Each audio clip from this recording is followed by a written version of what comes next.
I made a whole lot of accessories over the last month, and in this video, I wanted to share with you what I made and how exactly I made it. So let's jump right into it. Let's start strong with my favorite accessory upcycle I did, and it's this furry winter hat that I cannot live without. I got it for £3 in a charity shop, and I love her, so let's make her more me.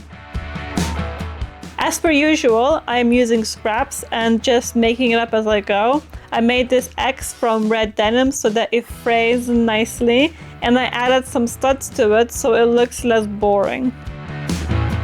Then I pinned it so I can sew it on later. I have a bunch of these patches lying around, so I thought I might as well use it. So I cut a bit more interesting shape out of it and pinned it to another flap. This adjustable strap was just begging for some spikes, so I made some holes using a leather punch and screwed in some spikes. I highly doubt that I'll be using it to adjust the size, so the spikes won't get in the way. I always try to remove the branding because, ew, why would I want to promote them? And I covered the patch with more red denim to match the other ear, which I decorated with the same studs as well as adding some star studs. And then I pinned it all down. For more patches, I cut out a heart out of black denim. I just folded some scrap fabric in half and cut a general heart shape out of it, and then perfected the heart afterwards. I also cut out another heart, but smaller, out of some plaid fabric using the same method.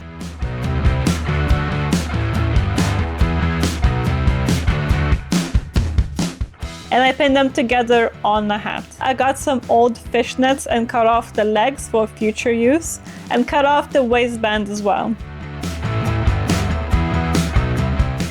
I played around with the placements and layers, but ended up just pinning them to the sides. I also had this faux leather belt left over, so I threw it on there as well.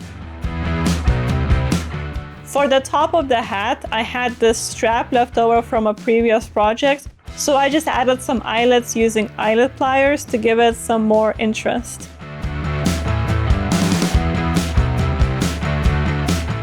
And I pinned it in place in the middle of the top of the hat. And then I added a bunch of other random patches that I had to fill in the empty spaces. All that's left is sewing it all on by hand, because there's no way that my sewing machine will be able to handle how thick this hat is. And I used all kinds of varieties of thickness and colors to add even more interest to the hat.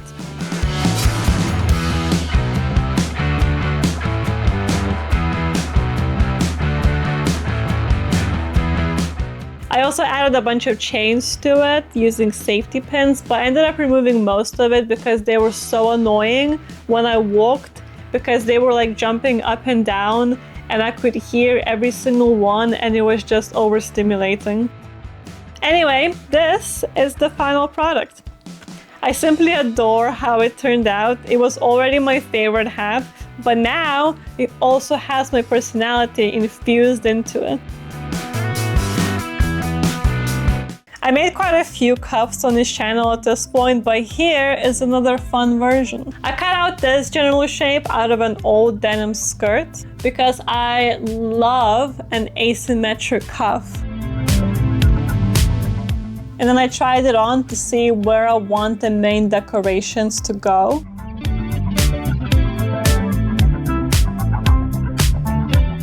And you know how it goes already. I took a bunch of scraps and made art out of it.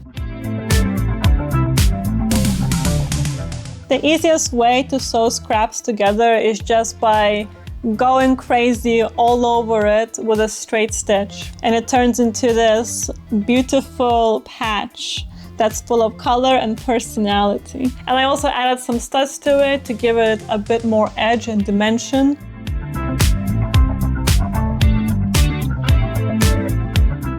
Then I sewed a straight stitch all around the cuff itself so that it doesn't fray that much.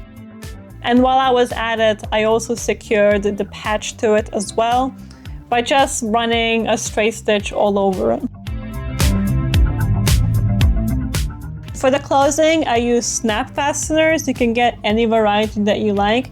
The most accessible ones are the sew-ons, but I don't really like them because you do have to hand sew them by hand and it takes a bit of time. So I use a snap fastener kit, which you only need a hammer for, and it comes with instructions, so I'm not gonna get into it. Just keep measuring, see where you want the snap fasteners to go, that it would be the most comfortable for you. I like to add 2 in the back because I like it to be adjustable, and sometimes I wear them a bit lower on my hand so that it covers more of my hand, and it looks really, really cool. I also distressed the patch because I love a rough look, and I'm also trying to avoid the extra mess that it will make as it frays with time. And this is what she looks like in the end.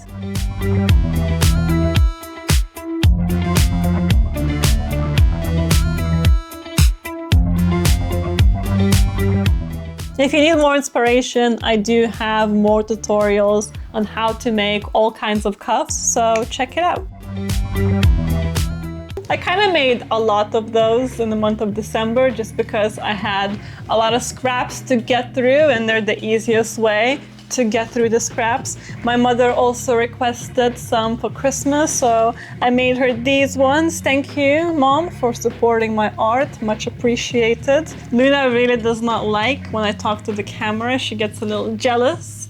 So as soon as it comes out, she is cuddling up. So for more inspiration, let me show you the pile. You're gonna start sensing some themes. It's quite literally just denim with a bunch of scraps and hardware slapped on top of it. And people like to tell me that it's not that difficult. I'm just doing exactly that. I'm just piling a bunch of scraps together, but I'm a perfectionist and this is art to me. So it has to look right. It has to make sense design-wise. And yes, it is easy, but I am also a freak. I also revisited crocheting and I made these arm warmers for my partner. Look how cool they are. I'm obsessed. And I also made this beanie because I am a sensitive gal, and as soon as my ears get cold, I get a migraine. If you need a new hobby, crochet is the one. I made this balaclava hood thingy a few years ago and it's been an essential every single winter since then. So I highly recommend learning how to crochet. I upcycled this dress shirt into a punk muscle top and I thought it would be perfect to have a tie to go with it with the same punk vibe. So let me show you how I did. My first instinct was to match the shirt to the tie by painting it the same way, but inverted, which looked kind of off because of different textures. So I decided to just make it its own statement piece. I collected some scraps to add the colors I wanted, and then I also added some studs while I was at it.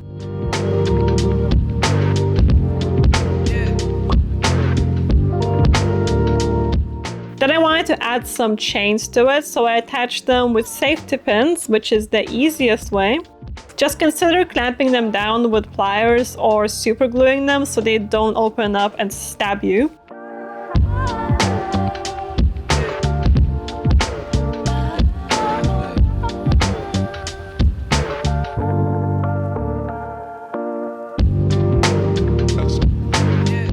Lastly, I added an eyelet to the bottom of the tie just to tie it all together and kind of match the shirt in a way.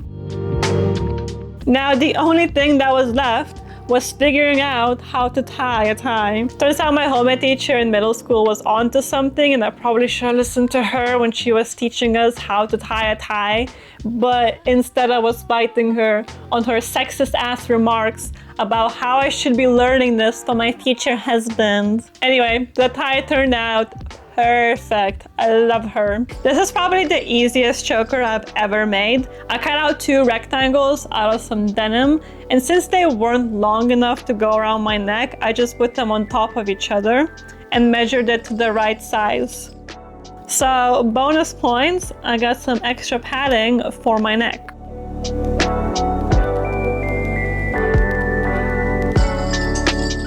And then I sewed it all around with a straight stitch so it doesn't fray too much. For the closing, I took this old choker that I made very poorly by sewing together some decorative belts, and I cut the best bit off of it. I marked where I wanted to sit and I pinned it down. Faux leather is really annoying to machine sew, so I hand stitched it on to secure it, and then I used the machine to properly secure it and add decorative lines.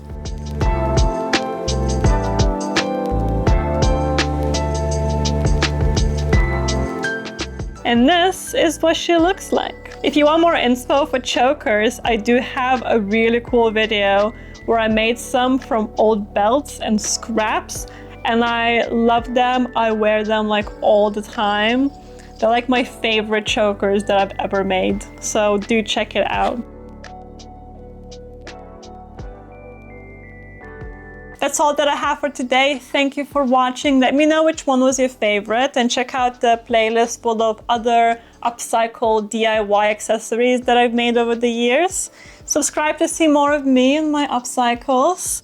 Thank you for watching. Leave some love in the comments if you can. And I shall see you in the next one. Bye-bye.